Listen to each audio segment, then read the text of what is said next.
Assalamualaikum warahmatullahi wabarakatuh. Perkenalkan, nama saya Putri Maharani Dwi Rarasati dengan stambuk A401200173. Video ini saya buat untuk memenuhi tugas ujian tengah semester dari mata kuliah Teori dan Sejarah Sastra Indonesia. Latar belakang dari Balai Pustaka. Angkatan ini tumbuh dan berkembang sekitar tahun 20-an. Sekelompok pengarang pada masa ini pada hakikatnya bergerak oleh satu cita-cita, yaitu hendak memberikan pendidikan budi pekerti dan mencerdaskan kehidupan bangsanya melalui bacaan. Dalam perkembangannya, sebenarnya sastra pada angkatan ini didirikan atau diciptakan oleh orang-orang Belanda. Tujuan mereka bukan untuk mengembangkan dan memajukan sastra Indonesia, tetapi untuk kepentingan politik belaka. Sebagian besar sastra ini mengambil tema pokok kawin paksa, contohnya novel Siti Nurbaya, Azab dan Sengsara Si Cebol Merindukan Bulan.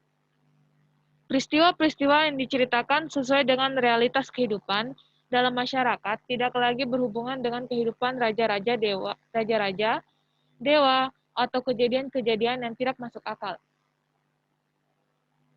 Contoh-contoh karya pada angkatan ini diantaranya adalah novel Siti Nurbaya, Azab dan Sengsara, Jinazah Karena Gadis Priangan, Cinta dan Hawa Nafsu, Memang Jodoh, Salah Asuhan, Pertemuan Jodoh, dan Surapati.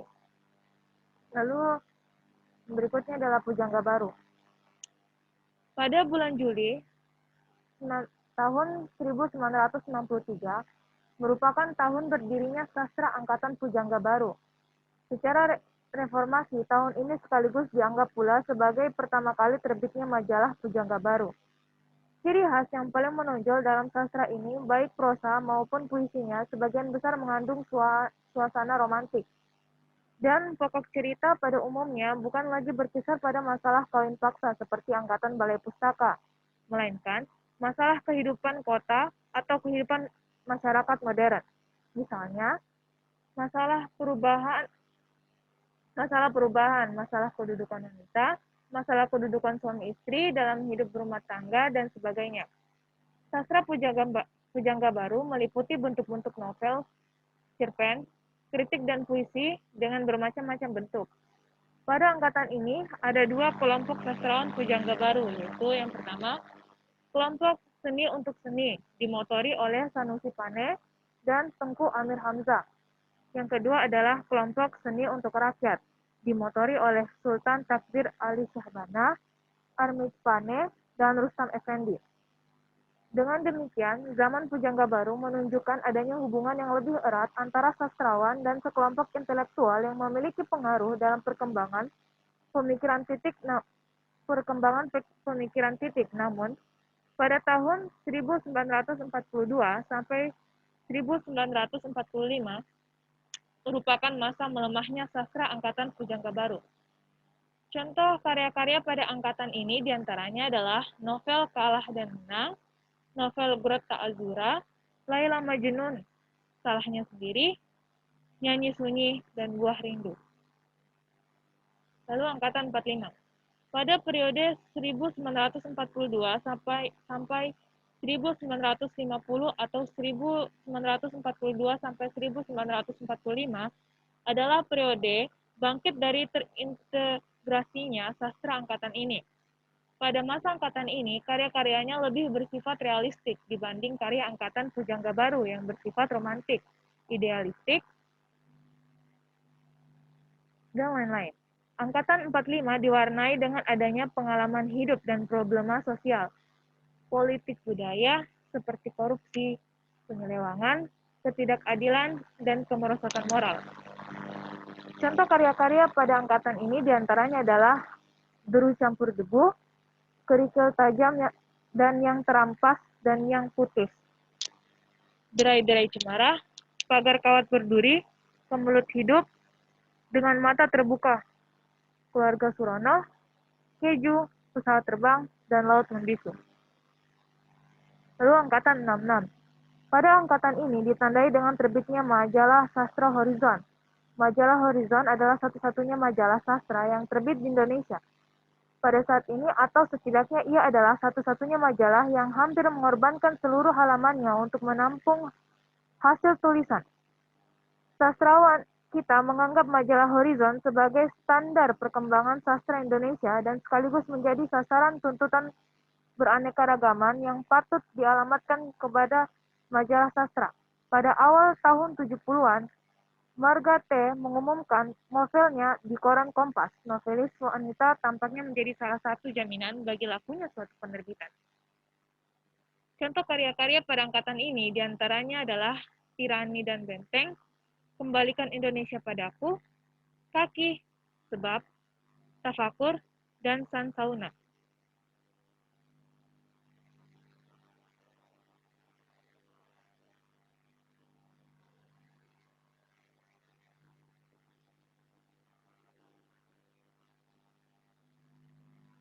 Sebelum nama Angkatan 66 diresmikan, ada yang memberi nama Angkatan Manifest Kebudayaan atau Manikebu.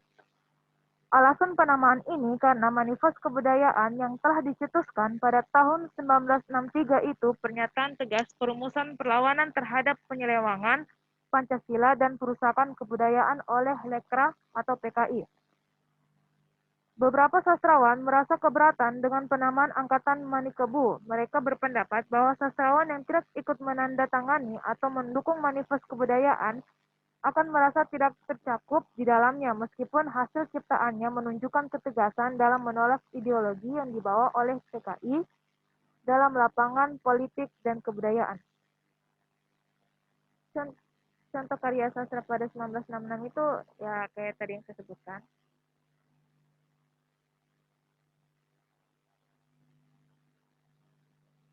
Lalu karya sastra pada angkatan 1980 sampai 1990-an. Kelahiran sastra angkatan 80-an diwarnai dengan aturan-aturan ketat dan dipengaruhi oleh kegiatan politik. Angkatan 80-an lahir pada masa pemerintahan Soeharto era Orde Baru. Soeharto pada masa itu masih menduduki suatu jabatan di militer dan sebagai Presiden Republik Indonesia, sehingga pemerintahannya sangat kokoh dengan perlindungan dari militer. Era Orde Baru mempunyai ciri yaitu semua keputusan berporos pada Presiden, dan hak bersuara sangat dibatasi. Ketika ada sebuah karya yang sifatnya dianggap provokasi, mengancam, melecehkan, menyinggung dan merugikan, maka langsung ditindaklanjuti oleh Soeharto dengan segera.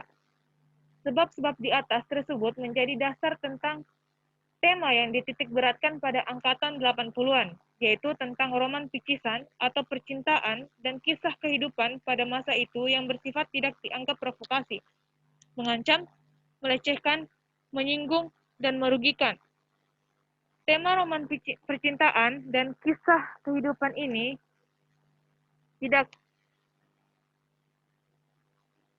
pun tidak didasari oleh kemajuan ekonomi dan kehidupan yang indah bagi masyarakat, karena pada masa itu perekonomian di Indonesia sangat makmur sebelum krisis moneter pertengahan tahun 1997.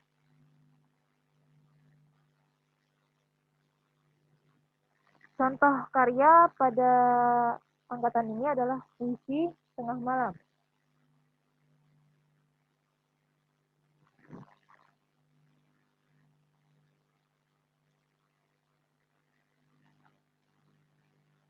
Lalu sastra angkatan 50.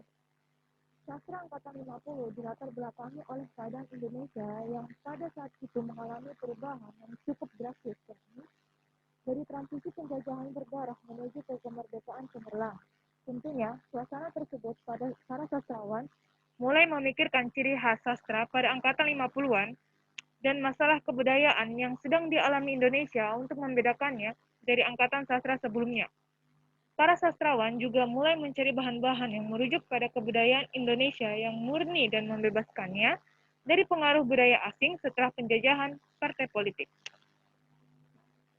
Setelah penjajahan, partai politik mempunyai pengaruh tersendiri pada angkatan 50. Indonesia pada waktu itu menganut sistem politik parlementer, yakni sistem pemerintahan yang berperan sebagai eksekutif yang harus bertanggung jawab kepada parlemen. Sehingga dalam sistem pemerintahan, parlemen ini mempunyai kekuasaan dan kewenangan yang sangat besar. Akibat sistem tersebut, partai-partai politik mulai bermunculan lagi yang dapat bergerak bebas pasca kemerdekaan. Masing-masing partai pada waktu itu memiliki lembaga kebudayaan sendiri. Satu di antaranya adalah PKI yang mempunyai lekre atau lembaga kebudayaan masyarakat yang berkonsep sastra realisme sosialis. Akibat lekre yang memiliki semboyan seni untuk rakyat dan politik sebagai panglima, maka timbullah perpecahan dan polemik yang berkepanjangan di antara kalangan sastrawan di Indonesia pada awal tahun 1960 yang menyebabkan berhentinya perkembangan sastra karena masuk ke dalam politik praktis dan berakhir pada tahun 1965 dengan pecahnya G30 SPKI.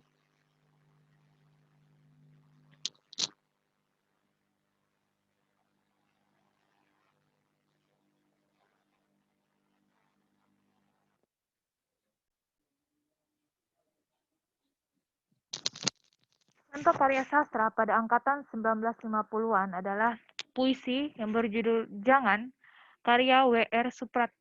Rendra. Lalu,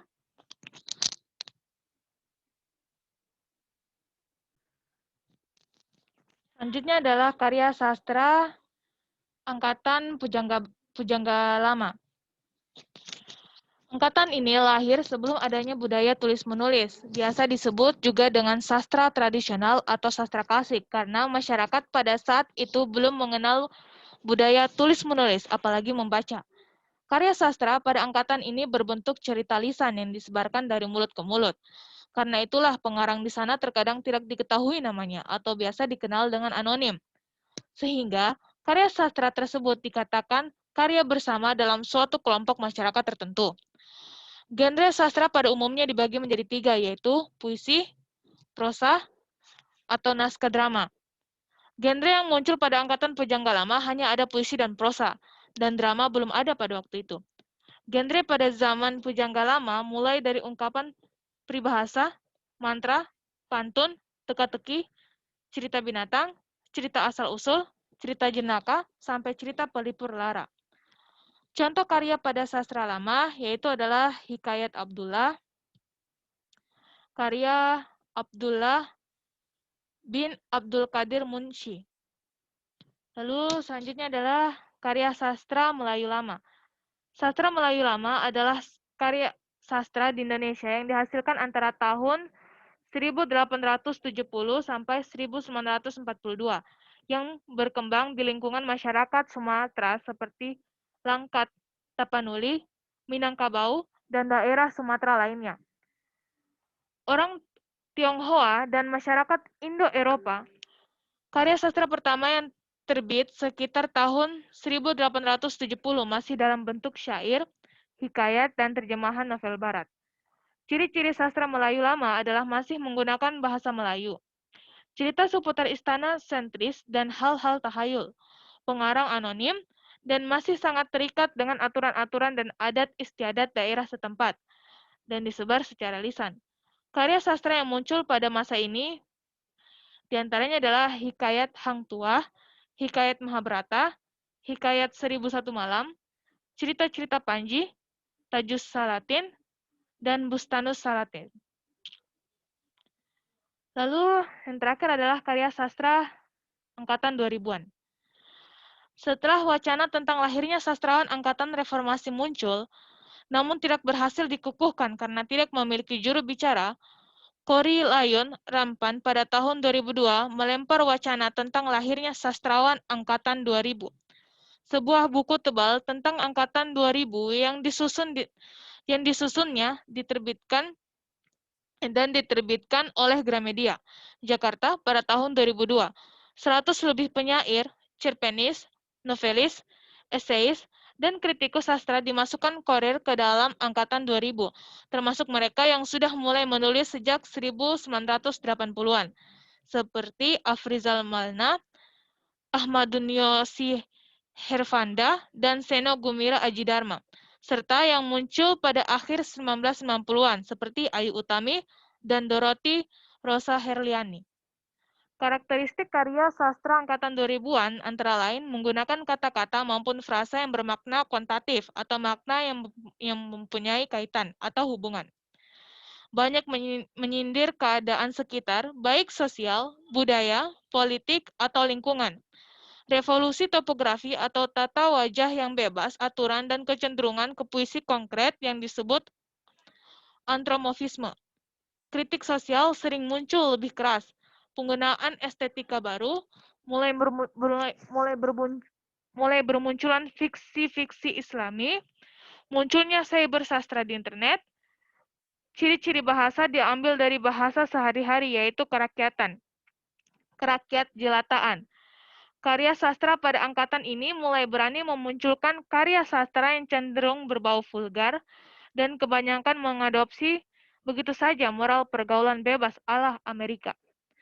Contoh karya sastra angkatan 2000-an yaitu novel yang sudah terkenal ya sampai sekarang itu yaitu Ayat-Ayat Cinta karya Habibur Rahman El-Shirazi. Baik, sekian materi yang saya sampaikan. Bila ada salah kata mohon maaf. Wabillahi taufiq wal hidayah. Wassalamualaikum warahmatullahi wabarakatuh.